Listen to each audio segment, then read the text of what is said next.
क्या मैं इस बात को इससे समझूं कि आपको अब पछतावा है कि आपने कदम पीछे क्यों हटाए? अपने पैरों पे स्वयं मैंने कुल्हाड़ी मारी। कहीं न कहीं गलती हुई है मुझसे और पछतावा है मुझे। हमारा तो क्या है, हम तो कई बार जेल में गया, हमने तो कई हत्याएं की है, मर्डर किया है। बस यही है कि आप अपना कदम वापस ले लें कि ये हमें बिठाने के चक्कर में थे, चाहे कैसे भी करके मैं नामांकन ना करना चाहिए। हमारे संत समाज जगत गुरु रामभद्राचार्य जी को कहाँ स्थान मिला है मुझे बताइए, क्योंकि आज महंत राजू दास जी के साथ हुआ है, कल हमारे साथ भी हो सकता है। मैं अयोध्या जाऊंगी और राजू दास से मिलूंगी और राजू दास की, महंत राजू दास की आवाज बनके। आप योगी को, उनकी बुलडोजर नीति को या उनके काम करने के तरीके को कैसे देखती हैं? हर जगह बुलडोजर चलाने से कुछ नहीं होता है। टकाटक टकाटक टकाटक 8,000 क्या कितने रुपए अकाउंट में पहुंचेंगे जो नहीं पहुंचे। किन्नर भी शोषण का शिकार होते हैं। किन्नर तो हमेशा शोषण का ही शिकार होते हैं। लेकिन मैं यहाँ शारीरिक शोषण की बात कर रही हूँ। शारीरिक शोषण मेरा भी हुआ है। शर्म आनी चाहिए फिर आपको कि आप मुख्यमंत्री होते हुए भी आपके स्टेट में एक ऐसा वर्ग जूझ रहा है।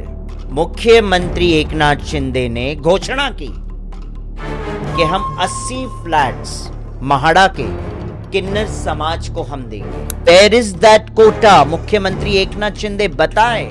अगर आयोग बन गया तो आप तो नाक में दम कर देंगी सरकार की? नहीं, हम ऐसा नाक में दम करने वाला काम नहीं करेंगे। 50,000 लेंगे, फिर बहस होते होते 21 पे आ जाती है बात। किसी का अगर बजट नहीं है, किन्नर तो समझते ही नहीं है। किन्नर समझते हैं, मगर जो किन्नर नहीं होते वो नहीं समझते। कोई भी किन्नर ऐसा लगता है आया है और आपसे जबरन पैसा वसूली करता है, आपको परेशान करता है, तो आप अपना कंप्लेंट टोल फ्री नंबर पे कर सकते हैं।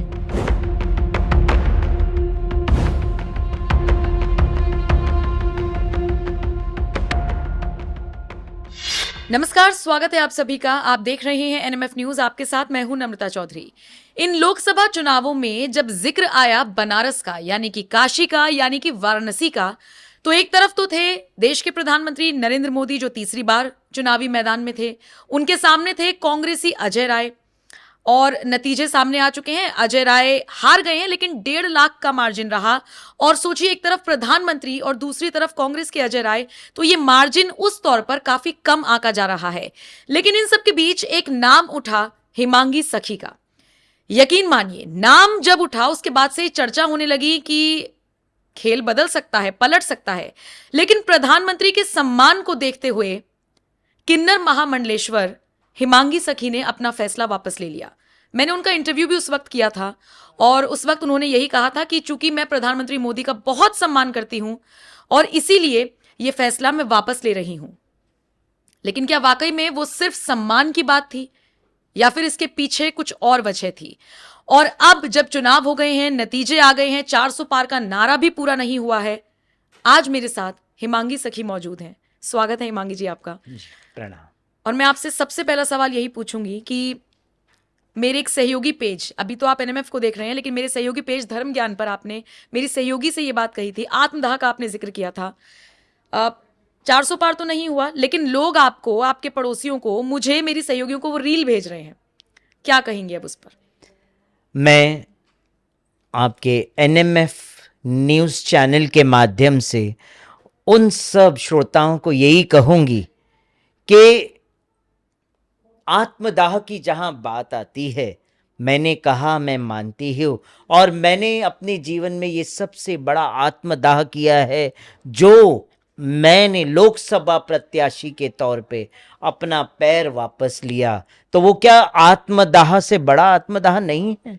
वही तो सबसे बड़ा आत्मदाह है मेरा, वही तो सबसे बड़ा महात्याग है मेरा, जो प्रधानमंत्री नरेंद्र मोदी जी के सम्मान में मैंने किया। अपने पैरों पे स्वयं मैंने कुल्हाड़ी मारी।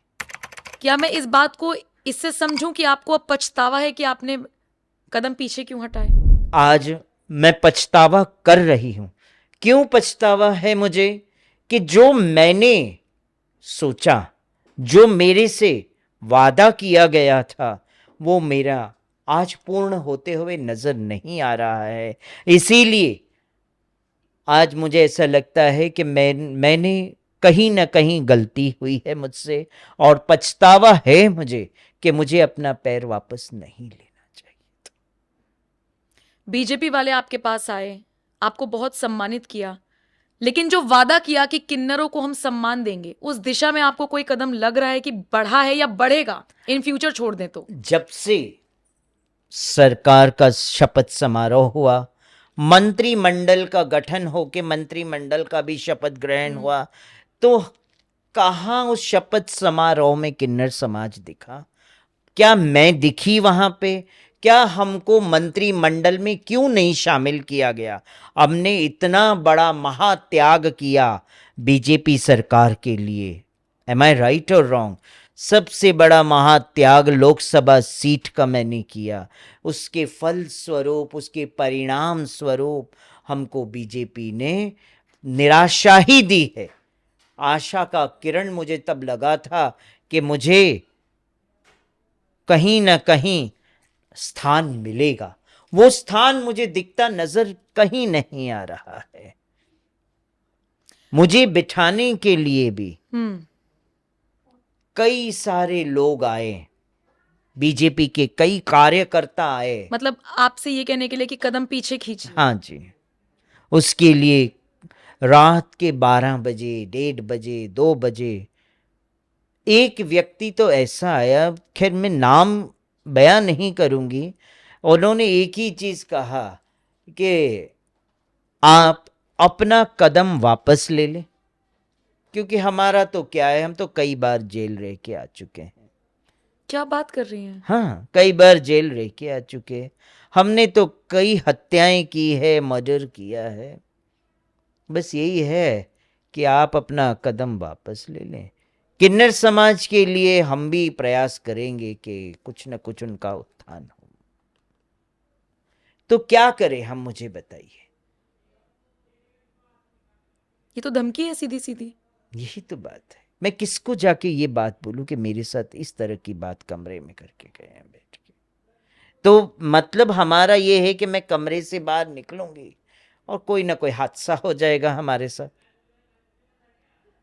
तो जो मैं अपने समाज की आवाज बन के आगे आ रही, तो वो तो दब गई, खत्म हो गई वहीं पर। क्योंकि हमारे समाज के अंदर, हमारा किन्नर समाज के अंदर आवाज अभी भी किसी की बुलंद नहीं उठी है। ये आप भी जानते हैं। एक आवाज जो उठी है वो है हमारी। तो हमारी आवाज को हमें बिठाने के लिए कई सारी रणनीतियां रची गई। बीजेपी में हमें शामिल भी किया गया काशी में, मगर उसके बाद वो पूछना भी जरूरी नहीं समझे। हंसराज विश्वकर्मा, काशी बीजेपी, दिलीप पटेल, काशी बीजेपी, इन्होंने पूछना जरूरी नहीं समझा। उसके बाद हमें प्रचार करना है तो हमारे लोगों को कहते महामंडलेश्वर जी को कहीं पे भी ले जाइए, प्रचार करिए। मतलब सीधी सीधी बात यहां से समझ में हमें आई कि ये हमें बिठाने के चक्कर में थे, चाहे कैसे भी करके मैं नामांकन ना करूं। जाके नामांकन के लिए भी हमारे लोगों को कहा गया कि फॉर्म नहीं मिलेगा। कई लोगों का नामांकन जो था उस दिन का, कई लोगों का और भी था, उनको बाकायदा फॉर्म नहीं मिलेगा नामांकन का। या तो कोई ना कोई ऐसा नुक्स निकाल दिया गया, कोई ना कोई कमी निकाल दी जिससे उनका नामांकन नहीं हो सके। तो हमारे साथ तो फिर रणनीति पहले से ही रची जा रही थी कि इनको कैसे भी करके बिठाओ।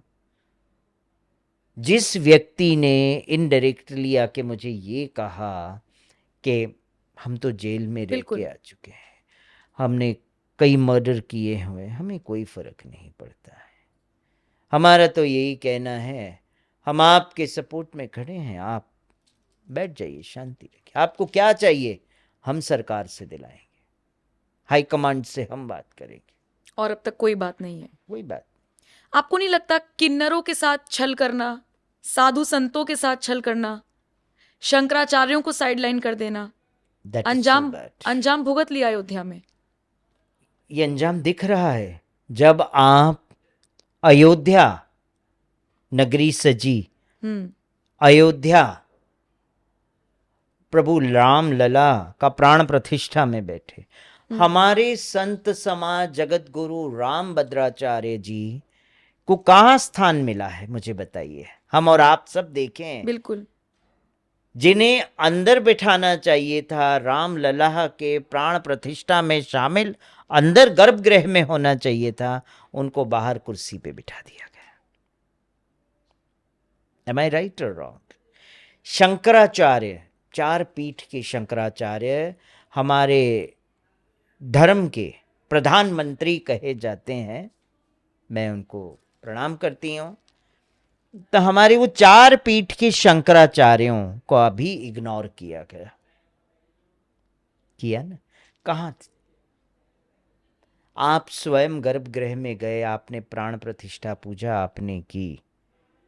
क्या लगता नहीं आपको कि ये प्राण प्रतिष्ठा और ये पूजा चारों शंकराचार्य और जगत गुरुओं को करना चाहिए था? अभी तो महंत राजूदास के साथ भी एक प्रकरण हुआ है, उनकी बहस हुई डीएम अयोध्या से, नीतीश कुमार से, और सुनने में आया कि उनकी सुरक्षा को हटा दिया गया। फिर राजूदास ने योगी आदित्यनाथ से मुलाकात की। अब समझ में जितना आया है लोगों की, वो ये आया है कि प्रशासन बनाम साधु संत हो रखा है अयोध्या में। राजूदास बार बार कह रहे हैं कि मैं तो पहले से कह रहा था कि प्रशासन को ये कदम नहीं उठाने चाहिए, वो कदम नहीं उठाने चाहिए। प्रशासन कह रहा है कि महंत ऐसे ही बात करते चले जाते हैं। ये सारी चीजें अभी क्यों हो रही हैं जब चुनावों के नतीजे आ गए हैं? सब कुछ दबा हुआ था ऐसा लगता है, और सब कुछ बाहर आ गया। वो वीडियोस आपने देखे होंगे जिसमें अयोध्या के लोग रो रहे हैं कि हमें कॉम्पनसेशन ही नहीं मिला है, हमारे घर तोड़ दिए गए हैं। हाँ, देखा और फिर है। बीजेपी नेता अगर ये कहेंगे कि 2 गज जमीन आप नहीं दे सकते रामलला के नाम पर, तो मुझे लगता है वो गलत है। जिसका घर टूटेगा वो तो ऐसे ही रोएगा। कैसे देखते हैं देखिए, इसे?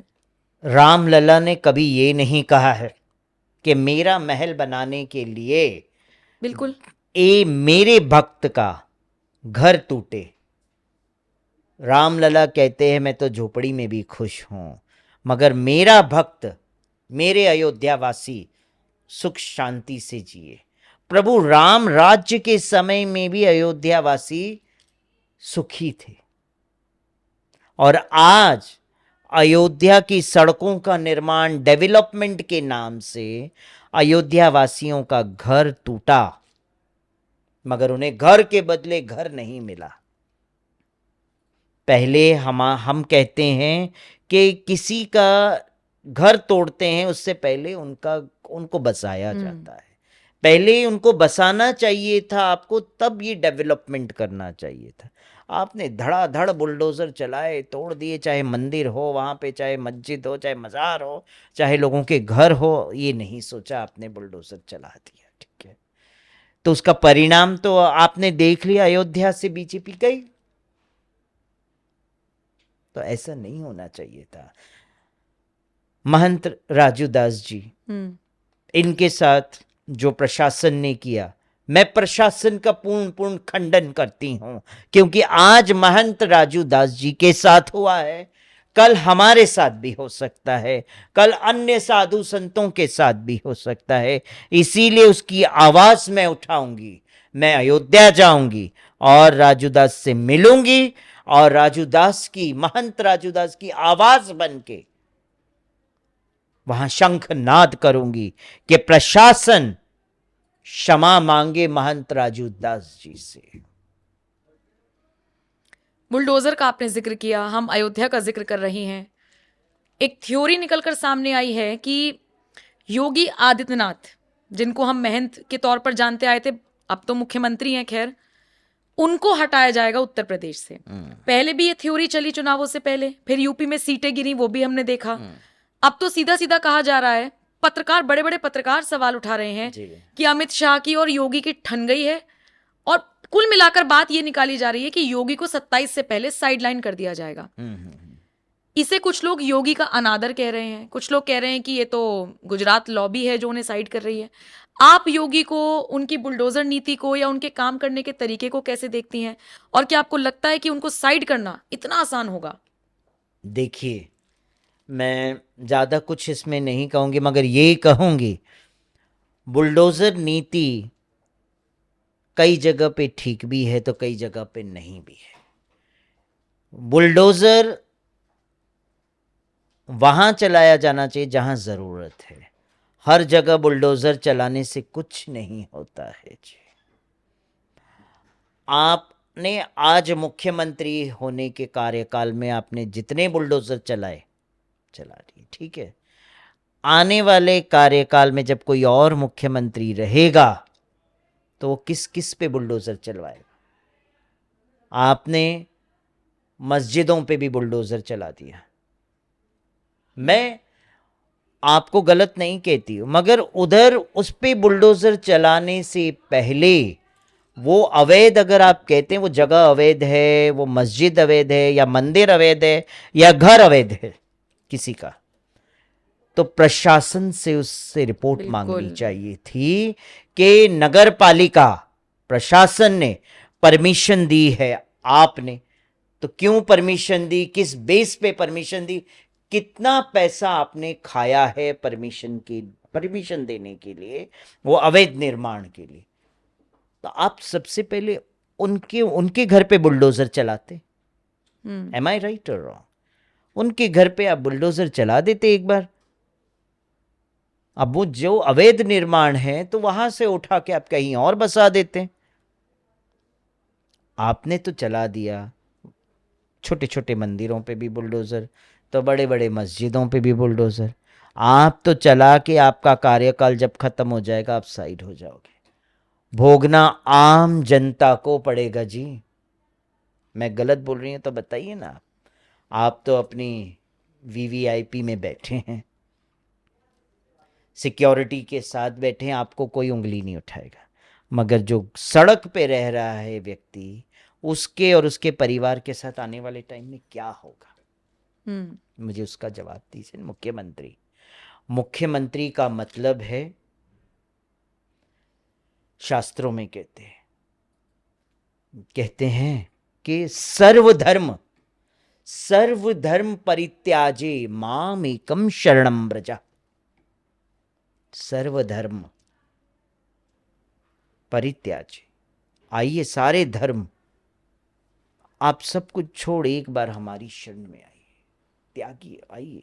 माम एकम शरणम व्रजा का मतलब आइए, मैं मुख्यमंत्री हूं, मेरे लिए सारा धर्म एक ही है ना। सर्वधर्म परित्याजे माम एकम शरणम व्रजा। राजा है, आप एक स्टेट के राजा हैं। स्टेट के राजा ने कुछ कार्य अच्छे भी किए हैं, तो कुछ ऐसे कार्य किए हैं जिससे आने वाले टाइम में जो मिडिल क्लास हैं, जो गरीब है, उनको भोगना पड़ जाएगा। तो क्या ये अच्छी बात है? अच्छा, आपकी बातें सुनने के बाद एक सवाल मेरे मन में आया। बहुत से लोग कहते हैं कि नरेंद्र मोदी के बाद अगर कोई प्रधानमंत्री बन सकता है तो वो, कुछ लोग कहते हैं अमित शाह के लिए, कुछ लोग योगी आदित्यनाथ के लिए उनका नाम प्रेफर करते हैं। अब आपकी बातों को सुनने के बाद मैं अगर आपसे सवाल पूछूं तो आपका क्या जवाब होगा? आपको लगता है कि अगर वो इन फ्यूचर कभी बनते हैं प्रधानमंत्री, उनको मौका मिलता है, तो वो एक अच्छे शासक के तौर पर कह लीजिए, राजा के तौर पर कह लीजिए, प्रधान सेवक के तौर पर कह लीजिए, काम कर पाएंगे? किसकी बात आप कर रहे हैं? योगी आदित्यनाथ की। देखिए, जहां तक मुझे लगता है, मैं अपनी पॉइंट ऑफ व्यू की बात करती हूँ कि नहीं हो पाएगा, है ना। प्रधान सेवक हमारे आदरणीय प्रधानमंत्री नरेंद्र मोदी जी जैसे होने चाहिए। अच्छा, है ना। उन्होंने, उनके चेहरे का ऑरा, उनके चेहरे का तेज बताता है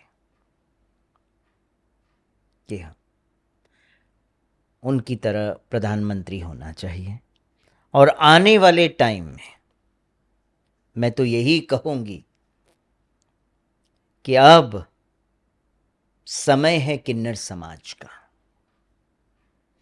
देश का प्रतिनिधित्व अब किन्नर समाज भी करेगा। लेकिन ये मुमकिन कैसे होगा?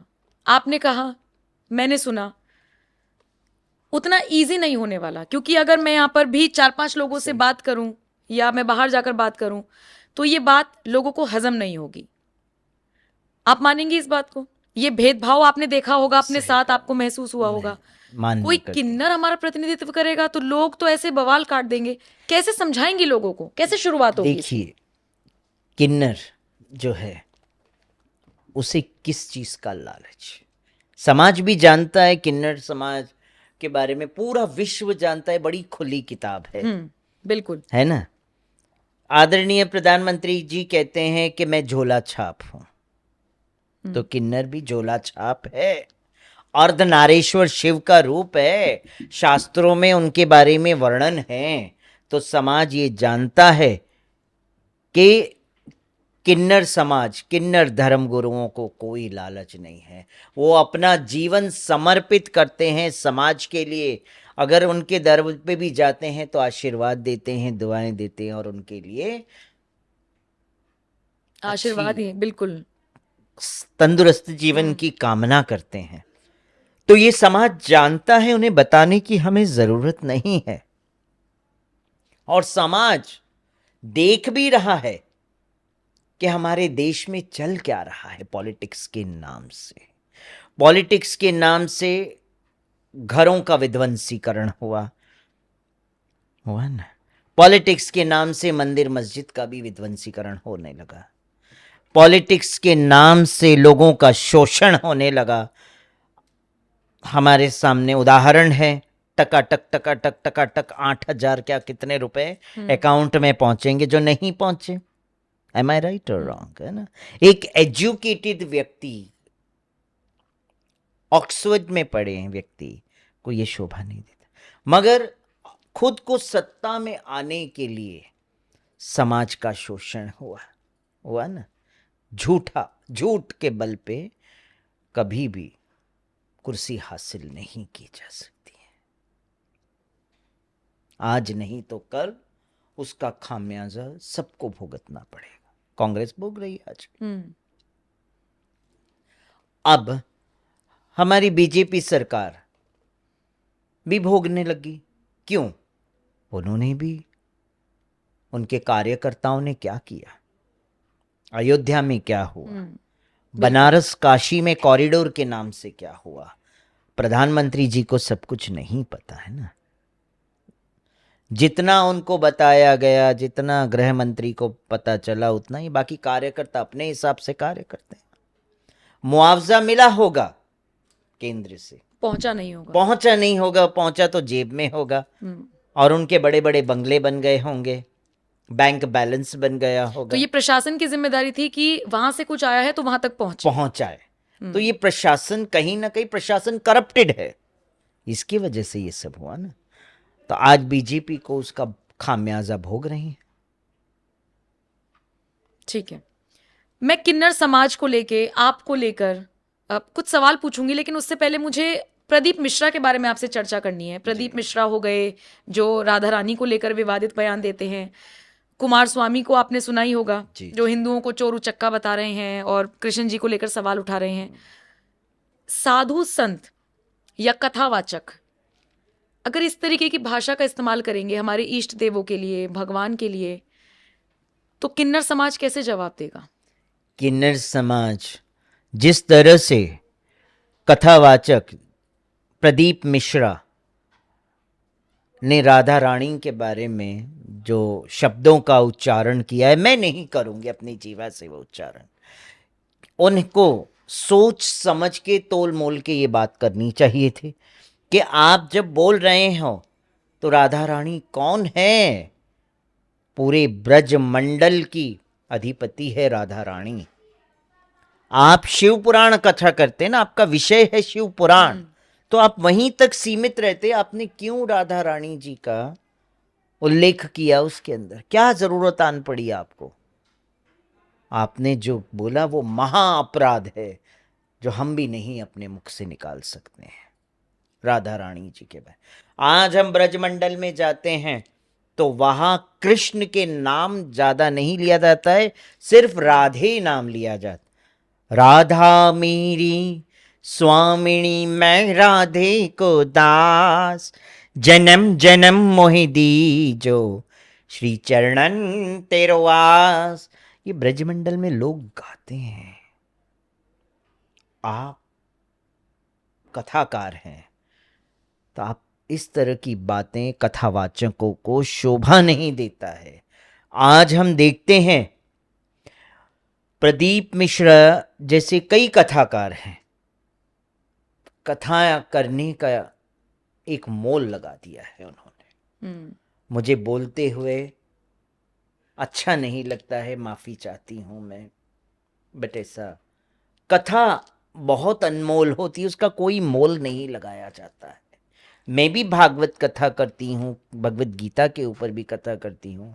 जब मुझे कोई पूछता है कि आप कथा का कितना चार्ज लेती हैं, तो मैंने कहा कथा का कभी कोई चार्ज हुआ है? ज्ञान बांटने से ज्ञान और बढ़ता है, ज्ञान का कोई मोल नहीं होता है, वो बड़ा अनमोल होता है। फिर भी आज की डेट में हमने देखा है कि हमारे ही कथाकार जो है 50 लाख 25 लाख सामने, उसके बिना वो कथा नहीं करेंगे। और उसके बाद 3-3 4-4 करोड़ रुपए एक्स्ट्रा खर्चा पंडालों का, और ये वो, इतना के पूछो मत कथाओं का। सुखदेव गोस्वामी जी ने जब कथा किया था ना, तो सिर्फ व्यासपीठ पे बैठे थे, कपड़ा भी तन पे पूरी तरह से नहीं था, उन्होंने सिर्फ कॉफिन पहना हुआ था। और सुखदेव गोस्वामी ने 7 दिन की भागवत कथा की और परीक्षित महाराज को सुनाई, और परीक्षित महाराज को मोक्ष प्राप्त हुआ। तो हम भागवत इसीलिए करते, हम कथा इसीलिए करते कि समाज को हम सही दिशा दिखा सके कथा के माध्यम से। अब कथा करते करते आप कहीं और चले जाएं तो वो गलत बात हो जाती है, फिर वो कथा नहीं हुई, वो व्यथा हो गई, है ना, वो व्यथा हो गई। और आज की डेट में कथा कम होने लगा है, कथा के नाम पे संगीतमय कथा होने लग गया है। अभी कल ही की बात है, मेरे साथ मुझे कुछ लोग मिलने आए थे, तो उन्होंने कहा माता जी हमने अभी कथा करवाई थी, तो हमने एंजॉय बहुत किया उसमें। मैं बोला कैसे एंजॉय किया बेटा? तो कह रहे हैं भाई कथा में कथा कम संगीत ज़्यादा होने लग गया, तो संगीत में हम नाच रहे गा रहे। मैं बोले शिक्षा क्या लिया कथा की? बोले कुछ नहीं माता जी, कथा कम थी, संगीत ज़्यादा था उसके अंदर। तो आज की डेट में हमको कुछ समझ में ही नहीं आया कथा के बारे में। और किसकी कथा? जया किशोरी की कथा। अच्छा। और भी कई लोगों का उन्होंने बताया जिनकी उन्होंने कथा कर। आज की डेट में कथा का ट्रेंड ही चेंज हो चुका है, उसका नाम हो चुका है संगीतमय भागवत कथा। तो संगीत ज्यादा होने लगा, कथा कम हो गई, ना के बराबर, मतलब संगीत के द्वारा कथा समझाई जा रही है। मैं भी कथा करती हूँ, मेरे वीडियोस आप देखिए। मैं कथा हमेशा स्पष्ट करना चाहिए कि एक पूरा गोहिया रहस्य, पूरा निचोड़ कथा में सामने वाले श्रोताओं को बताना चाहिए। जिस तरह से मेडिकल कॉलेज में बच्चे पढ़ने जाते हैं, तो संगीतमय मेडिकल तो नहीं होता है ना, प्रॉपर मेडिकल के ऊपर ही बात की जाती है। बिल्कुल, संगीतमय मेडिकल नहीं हुआ है। तो आपने ये ट्रेंड किससे पूछ के चेंज कर दिया? मैं ये पूछती हूँ। संगीतमय भागवत, इसमें कथावाचकों की गलती है, पूरी मुझे ऐसा गलती है आज के कथावाचकों की कि संगीतमय कर दिया आपने। कथा कहाँ हो रही है? मुझे आप पूरी वीडियोस देखिए, उसमें कहीं कथा नहीं, कथा कम और संगीत ज्यादा हो गया। तो हम लोगों को क्या शिक्षा देंगे? शास्त्र जो है वो ही हमें जीवन जीने की कला सिखाता है, और वो शास्त्रों को हम जब संगीत में बना देते हैं तो लोग नाच गान में ही रस लेने लग जाएंगे, कथा में रस ही नहीं होगा।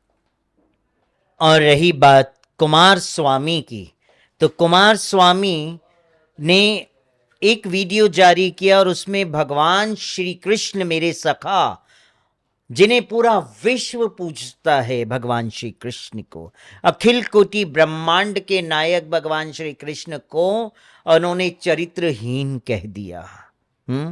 16,000 उनकी पत्नियां उन्होंने बता दिया।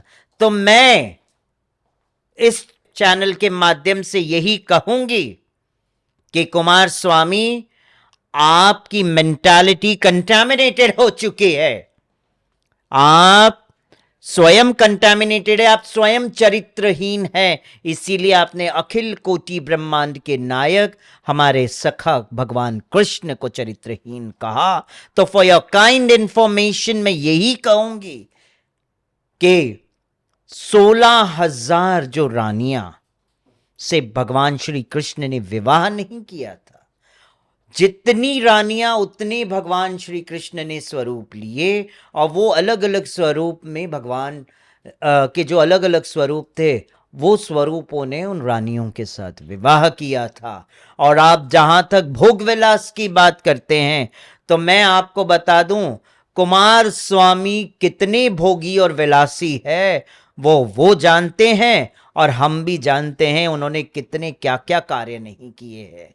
तो ऐसे तथाकथित जो अपने आप को संत बताते और समाज को बरगलाते हैं, समाज में जिस तरह से उन्होंने कहा कि हिंदू वर्ड जो है वो गुंडागर्दी वाला वर्ड है, हिंदू का मतलब क्या है विकिपीडिया पे जाके देखिए, आपको सब पता चल जाएगा। तो कुमार स्वामी को मैं ये कह दूं कि मुझे लगता है शायद आप जो है हिंदू और हिंदुत्व से नफरत करते हैं, और आप समाज में ये बात कह के गलत बीज बो रहे हैं। तो आपने जो भगवा भी पहना है ना, वो भगवा की योग्यता आपके अंदर शुरू से ही नहीं थी, वो आज आपने प्रमाण कर दिया इस बात को।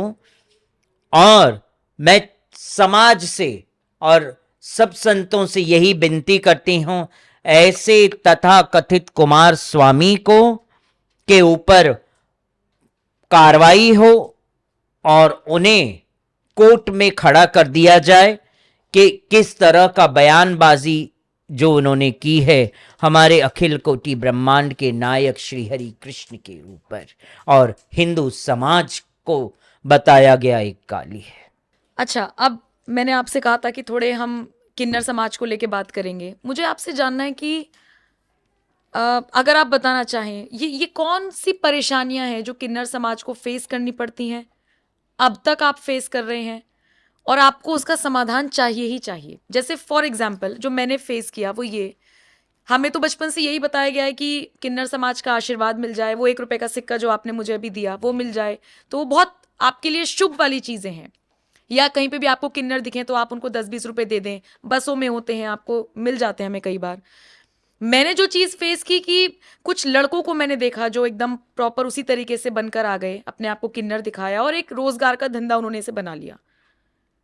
आपको लगता है ये भी एक समस्या है? और इसके अलावा क्या समस्याएं हैं आपके सामने? ये तो बहुत, मुझे लगता है बहुत माइनर सी चीज मैंने बताई। किन्नर समाज की समस्याएं बहुत हैं, आज भी उन समस्याओं से जूझ रहे हैं, चाहे वो महाराष्ट्र का किन्नर समाज हो, चाहे वो यूपी का किन्नर समाज हो। मैं कहती हूँ स्टेट गवर्नमेंट ने किन्नर बोर्ड का गठन किया। आज भी मैं आपको बताऊं, महाराष्ट्र के मुख्यमंत्री 2-2 बार बदले, मगर किन्नर बोर्ड का गठन हुआ, मगर आज तक बोर्ड पे कोई नहीं, किसी को नियुक्त नहीं किया गया। ये महाराष्ट्र की बात करती ठीक है। अब आई यूपी की बात। यूपी में किन्नर बोर्ड का गठन हुआ, उस पे अध्यक्ष पद पे बिठाया भी गया, राज्य मंत्री के पद पे भी बिठाया है किन्नर को, और बोर्ड के कई सदस्य हैं। मुझे ये बताएं कि भाई किन्नर बोर्ड का गठन तो हुआ, फिर भी यूपी में आज भी नकली किन्नर क्यों घूम रहे हैं? पुरुष है, साड़ी पहन के क्यों घूम रहे हैं? आपने यहाँ के डीजीपी के साथ मीटिंग करके ये सब चीज़ों पे बैन क्यों नहीं करवाया? ये किसका काम है? ये किन्नर बोर्ड का काम है। लेकिन ये बहुत इजी है कहना, ऐसे ही किसी किन्नर पे कैसे हाथ डाल सकते हैं कि आप पुरुष हैं, कि आप सच देखिए, में, ये कैसे पता चलेगा हिमांगी जी? शायद इसीलिए तो सब डरते हैं। मेडिकल चेकअप, सबका मेडिकल चेकअप हो, मैं कहती कंपलसरी हूँ करा दिया जाए। सबका, चाहे अगर कोई रियल किन्नर है और चाहे कोई नहीं भी है, सबका मेडिकल चेकअप हो और सबको मेडिकल आईडी मिले, ठीक है कि नहीं? और आइडेंटिटी प्रूफ से ही तो पता चलेगा that you are the transgender, बिल्कुल। है ना? तो प्रॉपर मेडिकल जब चेकअप होगा तो आपको मेडिकल सर्टिफिकेट मिलेगा उसका। और फिर जब हम तो खुद देख के बता सकते हैं कि ये किन्नर है या नहीं है। आप बता सकती हैं, लेकिन मैं नहीं बता नहीं पाऊंगी, कोई आम आदमी नहीं बता पाएगा।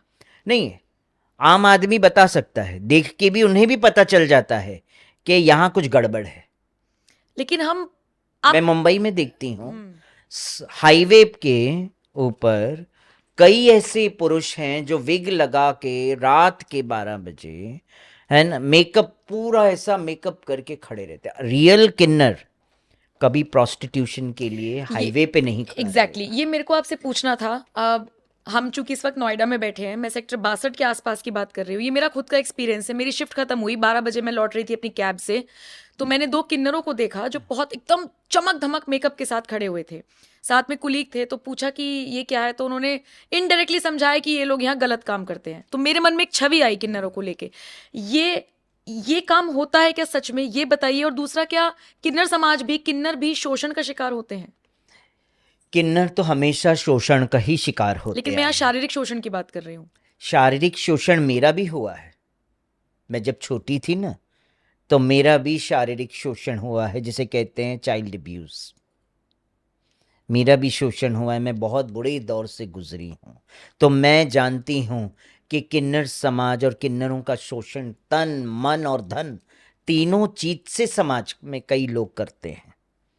न्यू जनरेशन्स के हम लड़कों को देखते हैं, पैसा नहीं कमाना है, मेहनत नहीं करना है, नई किन्नरों से दोस्ती करते हैं, उनसे पैसा ऐंठते हैं। अब किन्नर को क्या चाहिए? एक रिस्पेक्ट, एक प्रेम, जो उन्हें समझ सके, उनके फीलिंग को समझ सके। मगर फीलिंग को कोई नहीं समझ सकता है किन्नर के फीलिंग को समझने के लिए हर एक के बस की बात नहीं है। उनकी फीलिंग को समझने के लिए है ना, उनके साथ, उनके घर में रह के देखो, उनके साथ बैठ के देखो, तब पता चलता। घर से बहिष्कृत होता है सबसे पहले किन्नर, क्योंकि उसके अपने परिवारजनों किन्नर को नहीं समझ पाते, उस जीव को नहीं समझ पाते, उसके फीलिंग को नहीं समझ पाते हैं कि वो लड़की की तरह उठ रहा है, बैठ रहा है, क्या है उसके अंदर, क्या तकलीफ है, वो कौन सी मानसिकता से जूझ रहा है, वो कभी समझने की तो सबसे पहले परिवार ने ही कोशिश नहीं की, तो बाहर के लोग क्या कोशिश करेंगे? जब अपनों ने उठा के धुतकार दिया, घर से बाहर फेंक दिया, जाओ अपनी जिंदगी खुद जी लो, तो बेचारा क्या करेगा, कहां जाएगा? आज तो फिर भी कुछ लोग एक्सेप्ट करते हैं किन्नर समाज को। आज से 20 साल पहले किन्नरों की बड़ी दयनीय स्थिति, ऐसी हालत जो मैं भी देख चुकी हूं। कई नामों से उस व्यक्ति को पुकारा जाता था, मैं क्या नाम वर्णन करूं इसमें। और आज भी हमें हमारे हक के लिए लड़ना पड़ रहा है। विडंबना तो यही है, आज भी ऐसे ही आपके सामने की बात है। आप स्वयं जानते हैं कि किस तरह से मेरा शोषण भी लोकसभा चुनाव के दौरान हुआ। बिठाने के लिए मुझे क्या क्या नहीं, मैंने जो अभी आपको बात बताई है, और उसके बाद बैठे, सब कुछ हुआ, बाद में कोई पूछा ही नहीं। शोषण नहीं है तो क्या है ये हमारा? सही कह रही। शपथ समारोह हुआ, पूरा बोलते ना मंडल बन गया, मंत्रिमंडल। क्या उस मंडल में मेरे लिए कोई स्थान नहीं था? क्या कोई किन्नर का स्थान नहीं था उस मंत्रिमंडल? क्या ये शोषण नहीं है हमारा? आज भी शोषण है, आज भी किन्नर समाज की जरूरतों को कोई पूरा नहीं करता है। अगर आज भी बीच में मैं आपको बताऊं, पहली बरसात हुई मुंबई में, कुछ किन्नरों के झुग्गी झोपड़ियां थी, टूट गई। शेल्टर होम के लिए मैंने ऐसे पसारे कि मैं बोला आप लोग मदद करो उनके शेल्टर के लिए। जगह मेरे पास है, जमीन, खाली शेल्टर तैयार करना है। तो कुछ लोगों ने क्या कह दिया, हम भारत सरकार से स्टेट गवर्नमेंट से बात करते हैं फंड के लिए। मैं बोला ऐसी कई बारिशें बीत जाएंगी और फंड नहीं आएगा और किन्नर ऐसे ही दयनीय स्थिति में रहना पड़े। तो आप स्टेट गवर्नमेंट होते हुए भी, आपके वजह से भी, आपके स्टेट के अंदर भी किन्नर समाज की दयनीय स्थिति है। तो मैं कहती हूं शर्म आनी चाहिए फिर आपको कि आप मुख्यमंत्री होते हुए भी आपके स्टेट में एक ऐसा वर्ग जूझ रहा है। क्यों? बड़ा अफसोस होता है मुझे। क्या कहूं? क्या करना चाहिए? सिर्फ आयोग बना देने से तो काम नहीं चलेगा, क्योंकि बोर्ड का गठन हुआ, आपने कहा वहां पर किसी को नियुक्त भी नहीं किया गया। आप महाराष्ट्र की बात बता रही थी, यूपी में नियुक्त कर दिया गया, तो मुझे नहीं लगता ऐसा सच कुछ काम हुआ है जिस पर हम चर्चा कर सकें। देख रहे हैं बिल्कुल। तो अब ऐसा क्या होना चाहिए जिससे आपको, और बिल्कुल ग्राउंड जीरो को ध्यान में रख के बताइएगा, क्योंकि बड़ी बड़ी बातें तो बहुत लोग कर लेते हैं। ग्राउंड जीरो पर ऐसा क्या होना चाहिए किन्नर समाज के लिए कि बदलाव आए, लोग समझें, परिस्थितियां बदलें? ग्राउंड लेवल पे किन्नर समाज के लिए उनके आवास का और उनकी रोजी रोटी का जरिया स्टार्ट करना चाहिए। सबसे पहले इतने बड़े बड़े मॉल्स ओपन करते हैं, क्या उस मॉल में सेल्स बॉय सेल्स गर्ल रहते हैं, तो क्या सेल्स किन्नर नहीं रह सकते? क्या जॉब कर सकते हैं कि नहीं? 20-20 हजार रुपए महीने का तनख्वाह मिलती है। बिल्कुल। ट्रेनिंग आप दें। बीच में मैंने सुना था कि ये एयर इंडिया या ये फ्लाइट के लिए भी किन्नरों को ट्रेनिंग देते, मगर कहाँ है वो ट्रेनिंग? अब मुझे दिख ही नहीं रहा। मुख्यमंत्री एकनाथ शिंदे, महाराष्ट्र की बात करती हूं, मुख्यमंत्री एकनाथ शिंदे ने घोषणा की कि हम 80 फ्लैट्स महाड़ा के किन्नर समाज को हम देंगे। किन्नरों का अलग कोटा हमने निकाला है। तो वो मैं कहती हूं, वेयर इज दैट कोटा? मुख्यमंत्री एकनाथ शिंदे बताए कि किन्नर समाज का वो कोटा, वो जो महाड़ा का फ्लैट कौन खा गया, कौन सा मंत्री के नाम पे हो गया, कौन से मंत्री के फैमिली के नाम पे हो गया? किसी किन्नर को नहीं मिला, अभी तक नहीं मिला है।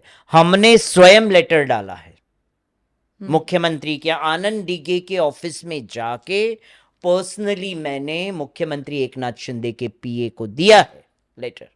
और लेटर का जवाब क्या आता है कि ये मुख्यमंत्री के यहां से महाड़ा का फ्लैट नहीं होता है।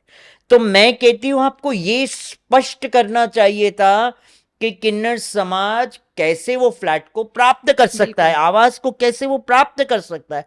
आपने वो बताया नहीं। न्यूज़पेपर में, सोशल मीडिया में और न्यूज़ चैनलों में आपने कह दिया कि हम किन्नर समाज को आवास दे रहे हैं।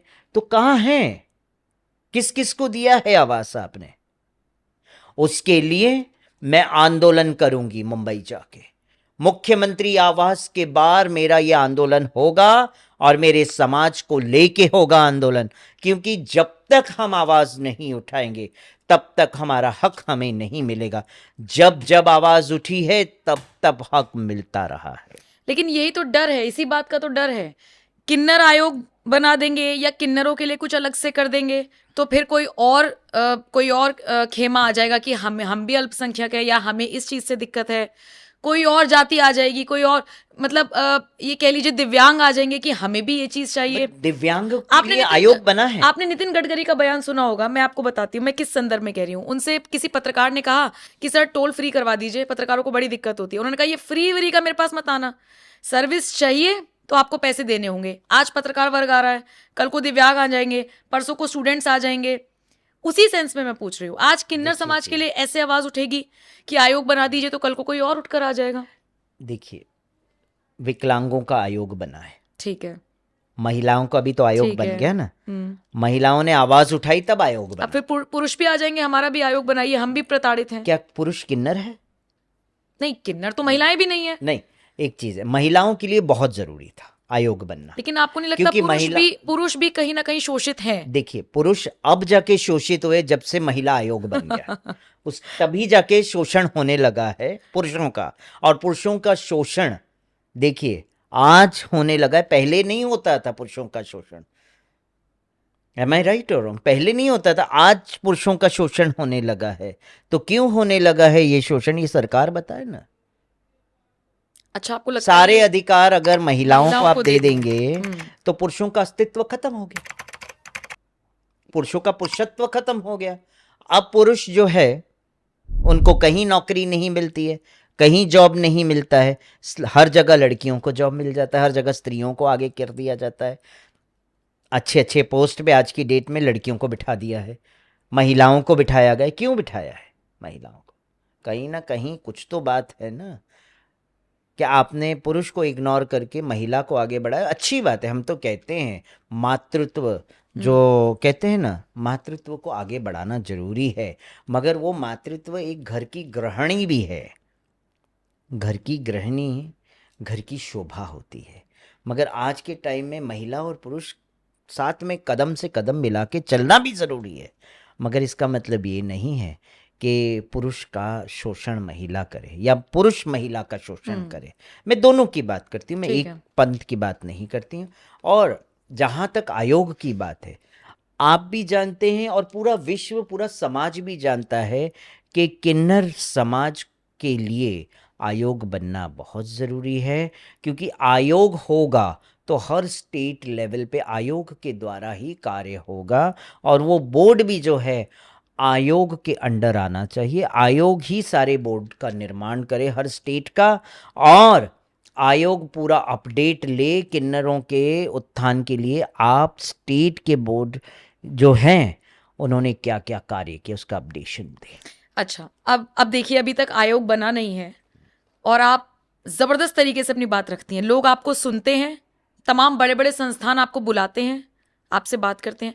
अगर आयोग बन गया तो आप तो नाक में दम कर देंगी सरकार की? नहीं, हम ऐसा नाक में दम करने वाला काम नहीं करेंगे। सिर्फ अपनी मांगों को अपनी मांगों को लेके मैं तो सरकार के साथ चलूंगी। ऐसा नहीं है कि मैं सरकार के नाक में दम कर दूंगी। बट हाँ, किन्नर समाज, उनको हम शिक्षित करें। ठीक है, शिक्षा जरूरी है किन्नर समाज की। और किन्नर समाज के लिए रोजी रोटी का रास्ता खुले, और जो असली और जो नकली किन्नर का जो है ये भी मांजरा खत्म हो जाएगा, है ना। ठीक है। लोग जो प्रताड़ित होते हैं नकली किन्नरों से, कभी कभी कई लोग साड़ी पहन के तो चले जाते, लड़के भी लंबे लंबे बाल आजकल करने लग गए हैं, चले जाते हैं और जहां बच्चा हुआ वहां जाके जबरन पैसा वसूली करते हैं। ये हमने देखा भी है, हम सबने सुना भी है ना जी। तो जबरन पैसा वसूली, असली किन्नर कभी भी जबरदस्ती पैसा नहीं मांगता है किसी से, वो सिर्फ बधाई मांगता है जाता है तो।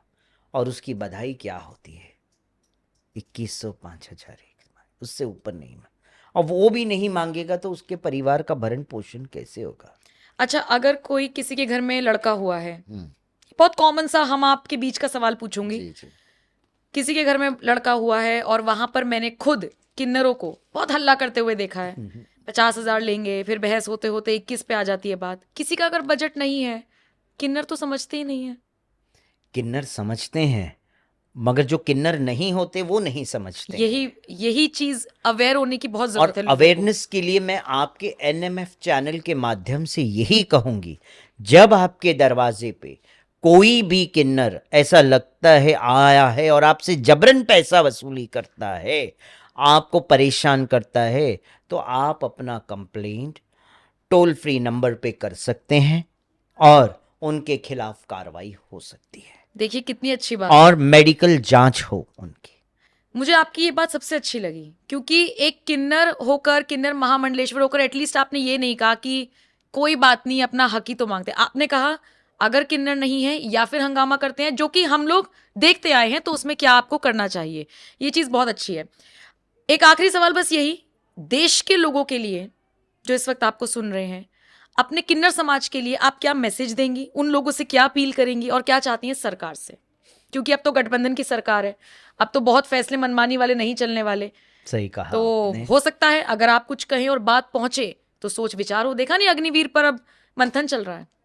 देखा मैंने, और मैं यही कहूंगी कि आज सरकारों को आपके चैनल के माध्यम से मैं यही कहूंगी कि किन्नर समाज के उत्थान के लिए किन्नर आयोग का गठन हो और किन्नर समाज को मेन स्ट्रीम में लाना है, उन्हें शिक्षित करना है, असली नकली का खेल खत्म करना है और मनमानी जो कर रहे हैं वो मनमानी भी दूर हो और उन्हें आवास और उन्हें रोजी रोटी का जरिया मिले, तो वो आयोग के माध्यम से सब होगा।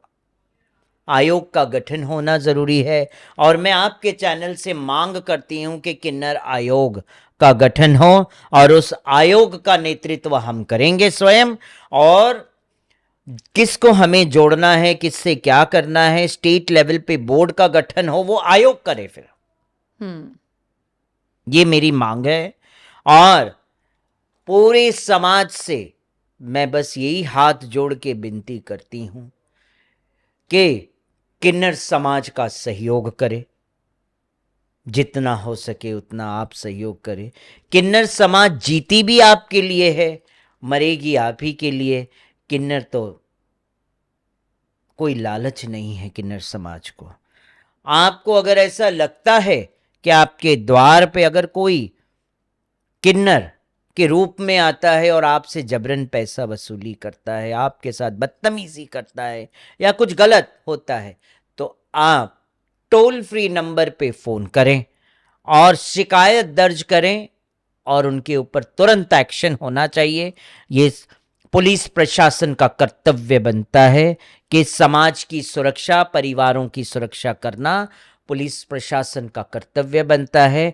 और आज मैं ये एनएमएफ चैनल के माध्यम से आपसे विनती करती हूँ, प्रशासन से, पुलिस प्रशासन से भी विनती करती हूँ कि क्योंकि चंद ऐसे लोगों की वजह से हमें भी शर्मिंदगी महसूस होती है, तो मैं समाज को भी यही कहूँगी, आपके दर पे भी कोई आए तो उनका आइडेंटिटी प्रूफ मांगे। अगर आप है किन्नर तो आपके पास आइडेंटिटी प्रूफ होगा।